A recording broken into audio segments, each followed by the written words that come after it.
అనుకున్న విధంగా బాగి పూజ ఏర్పాటు చేస్తుంది. స్వామీజీ ఇంటికి వస్తారు. అలాగే అన్ని దగ్గరుండి బాగి చూసుకుంటూ ఉంటుంది. ఇంకా అమర్, అలాగే ఆనంద్, ఆకాష్, రాథోడ్, బుజ్జమ్మ అందరూ అక్కడ ఉంటారు.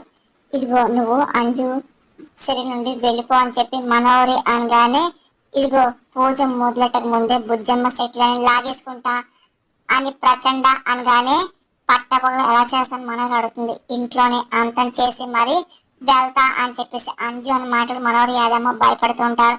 ఇంకా టెన్షన్ పడుతూ ఉంటారు. ఇంకా పక్కా ప్లాన్ తో వచ్చి, బుజ్జమ్మ నిన్న మనం మేడపైన ఫుట్బాల్ ఆడాం కదా, ఆట అయ్యాక బాల్ అక్కడే వదిలేసాం, పైకి వెళ్ళి బాల్ తీసుకొద్దాం రా అని చెప్పి బుజ్జమ్మ చేయి పట్టుకొని అంజు తీసుకెళ్తూ ఉంటుంది. ఇంకా బుజ్జమ్మ అలాగే అంజు పైకి వెళ్తుంటారు. ఇదిగో బుజ్జమ్మ నువ్వు అటువైపు వెతుకు, నేను ఇటెళ్ళి వెతుకుతా అని చెప్పి అంజు అంటుంది. బుజ్జమ్మ విరగడం మొదలెడుతూ ఉంటుంది.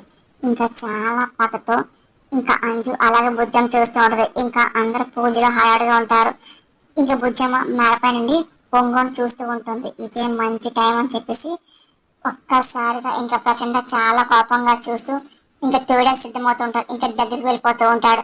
ఇంకా బుజ్జమ్మ మేడపై నుండి తోయడానికి సిద్ధమయ్యి ఇంకా అలాగే చంపి శక్తులు తీసుకుందామని చెప్పి ప్లాన్ వేస్తూ ఉంటారు.